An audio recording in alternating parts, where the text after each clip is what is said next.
As Pokémon Day 2025 draws closer, we're all wondering what big announcement the company has in store. Last year's Pokémon Day presentation ended off with a reveal trailer for the upcoming Pokémon Legends EA, and we've had nothing since, so it will have been an entire year where Pokémon fans have been totally starved of any new major video game content, trailers, details, or anything at all, with the exception of the extremely successful Pokémon TCG Pocket app. So, in this video, we're going to make some educated predictions on what we can expect to see on February 27th this year. From a main series video game perspective, this year break will have likely been a fantastic thing for developers and fans alike in the long term, allowing for refinement of their upcoming projects as we enter the next generation of Nintendo gaming. This is especially important after the performance issues that were so prevalent in Scarlet and Violet, and with the critic ratings dropping to the lowest Pokémon have ever seen for a main series release, have no doubt that Pokémon will want to address this and bring back the finesse that the series has historically been famous for, as they hopefully give us a game that fully realizes the so far awkward transition from iconic, pretty handheld masterpieces to impactful, high-definition console gaming. So let's start with predictions for Legends EA itself. With the Nintendo Switch 2 officially announced now, any embargoes from Nintendo have surely lifted, and so the likelihood is that we'll be able to see the full resolution gameplay of Legends EA and how it will look on the new system. Whilst the game isn't directly confirmed to be for the Switch 2 yet, I suspect that Legends EA will likely either be for the Switch 2, release in two versions for both Switch 1 and Switch 2, or perhaps it will be a straight Switch 1 game that can be visually optimized on the Switch 2. But regardless of all these finer details,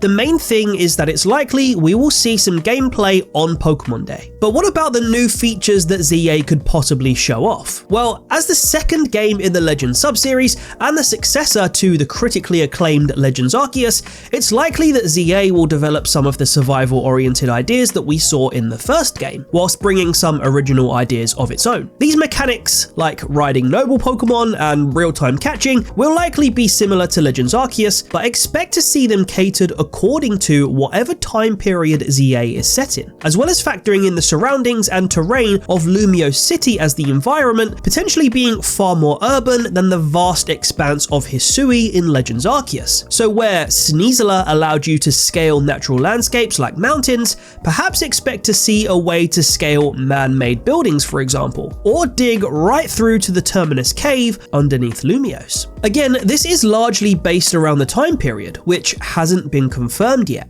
but that in itself is another thing we can expect to see in the Pokémon Day reveal. Being a Kalos game, that means one huge feature will return, and as we saw confirmed at the end of the initial reveal, Mega Evolution is returning. So, along with a selection, or hopefully all of the existing Megas coming back, we're also likely to see some new ones. Zeraora and Zygarde are both alleged to have Megas, meaning the complete form behemoth that has a lower attack stat than Krabby might finally get the offensive power it needs to be a true complete powerhouse. With the introduction of Megas in X and Y, there was a surge in popularity for online Wi-Fi battling. And Legends Arceus didn't include Wi-Fi battling at all, instead focusing all its energy on a single-player story with relatively minor online features. But this time around, don't be surprised if ZA allows us to battle other players online in a more traditional sense, especially considering Mega Evolution is returning, and is historically probably Pokemon's most successful battle mechanic. Legends Arceus introduced the strong and agile battle functions, which, although unique, weren't particularly engaging or groundbreaking as a mechanic. And so again, don't be surprised if they move away from that in favor of something either more traditional or potentially even something new, such as developing the Synchro Machine functionality and allowing you to physically control your Pokemon in battle scenarios. Now, something else I've discussed on this channel before is the idea of Greninja's ability Battle Bond coming back as a wider feature and being applied to more Pokemon. This would perhaps even work as a rival mechanic to Mega Evolution, essentially offering the player a choice to either artificially enhance their Pokemon through Mega Evolution or naturally enhance their Pokemon through Battle Bond. There seems to be a big focus on harmony between people and Pokémon, and considering that Ash Greninja is no longer available as of Gen 9, consider this a rework of an idea implemented in a new way that can allow you to achieve a special kind of bond with your Pokémon to get a leg up in battle. Another near certainty is that the starter Pokémon will be revealed to us. There have been a lot of rumors floating around for many months, and if this game continues in the same vein as Legends Arceus,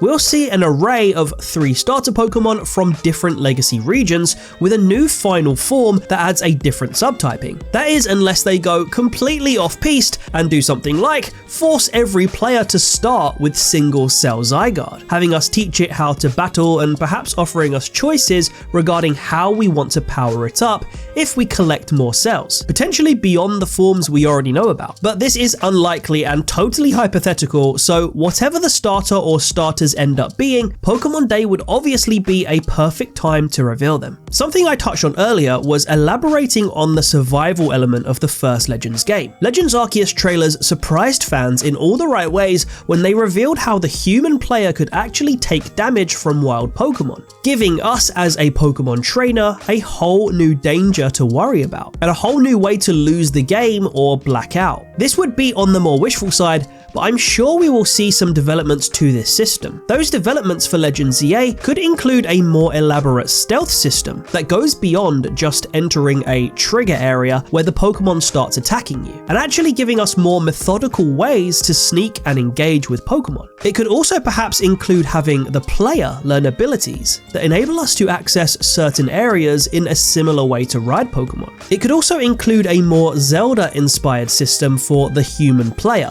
like a temperature gauge, or even giving us items to defend ourselves, and more detail when conjuring items. And again, as mentioned earlier, this could also coincide with a system similar to the Synchro Machine in Scarlet and Violet, where we send out and control our Pokémon to navigate certain areas that go beyond just headbutting trees for raw materials. And of course, expect to see legacy character development and a reveal showing us the look of the playable characters. In all likelihood, this will be a sort of alternative version of the X and Y protagonists, implying that we are playing as their ancestor. And to that end, expect to see ancestors of other characters like Kalos gym leaders, Team Flare members, and maybe even tying in characters from other regions. There may be things I've missed, but until we see that Pokémon Day presents, who knows what exactly we'll find. Beyond Legends EA, you can expect to see a bunch of exciting announcements for Pokémon Go, TCG Pocket, Sleep, and Unite, among others. Perhaps even new events in Scarlet and Violet, and maybe a surprise announcement for a new game altogether. According to certain inside info,